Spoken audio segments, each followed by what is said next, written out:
Nostalgia is increasingly engineered rather than felt, used to simulate emotional connection and familiarity. Digital platforms don't just borrow from the past, they weaponize it. Consider how apps and websites deploy retro aesthetics, not for authenticity, but for psychological comfort. Think of a weather app with a monochrome design, or an online store that mimics a 90s catalog layout. It's all about triggering recognition, making users feel like they've encountered this before. In a fragmented present, century design, not for authenticity, but for psychological comfort. The past is no longer a memory, it's a UI element, a tool in the product designer's toolkit. Consider how Apple or Google use muted gradients and analog textures to mimic warmth without feeling warm. It's like wrapping a corporate algorithm in a wool blanket made of pixels. This manufactured authenticity sells trust. You don't need to feel connected. You just have to look familiar. Memory becomes a UI element, a tool in the product designer's toolkit. The past is no longer a repository for lived experience, but a resource to be mined and reassembled into something that looks like comfort. Think of how social media platforms curate your history, recapping birthdays with filters or resurrecting old posts as if they were never buried. It creates an illusion, not just of belonging, but of having always belonged here. The past is no longer linear. It's looped, edited, and sold.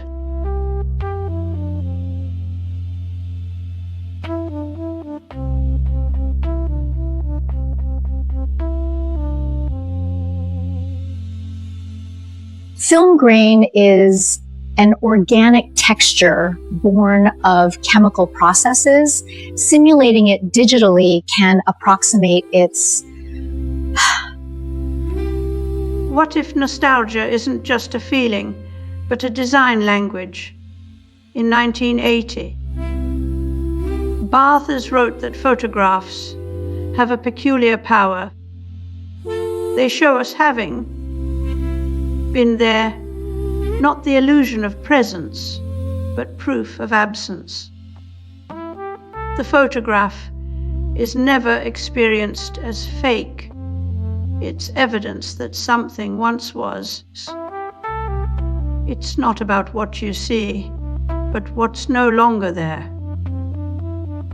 This tension between being and having been became an aesthetic tool long before Instagram filters.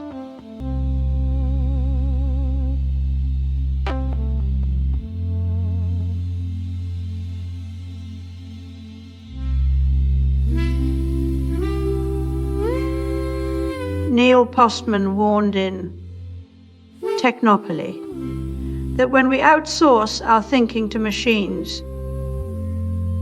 we lose not just memory, but choice itself. He wasn't talking about smartphones. He was presaging a world where nostalgia is no longer personal, but programmed. In this new order, the past isn't something you feel. It's an aesthetic option, curated by algorithms and sold back to us as authenticity. Just this week, a CBS report highlighted an AI director who made a feature-length film for $2,000. The project took 2 months and was praised for its classic style, 1940s Neue lighting, 50s soundtrack, all generated without human input. This is nostalgia as anti-legacy. Not about remembering the past, but rewriting it to serve present-day profit.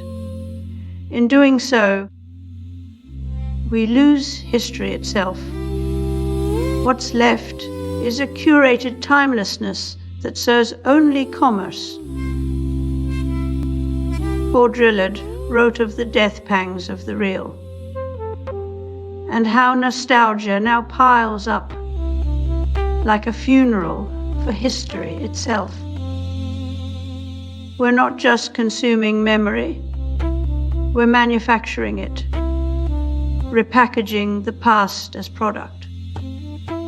The future has collapsed into a warehouse, sale of yesterday's dreams, sold in curated packages to escape. What we don't know is missing trust in time itself.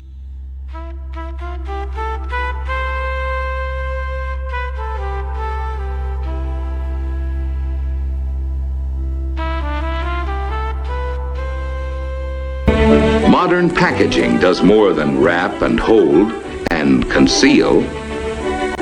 Stunning in color, ingenious in design. The future of design is being built on a paradox. We want machines that feel human, but they have no past. When AI tools generate handwriting or voice clones, they don't copy people. They copy the idea of people. These digital fakes are polished to look worn. Imperfections are algorithmically calculated like nostalgia in a lab. What does it mean when our emotional touchstones become mass-produced illusions? If memory is now generated, not remembered, what remains of authenticity? Early digital tools already hinted at the desire to blend human and machine in ways that mimic authenticity. Take Mindy from 1986. Programmers weren't just creating music, they were trying to feel it. Now imagine this carried to extremes. AI generated movies like Dreams of Violets don't need lived experience to conjure emotion. They use nostalgia algorithms to simulate longing through synthesized textures. A warm film grain, retro lighting cues, scripted melancholy. The result is emotional depth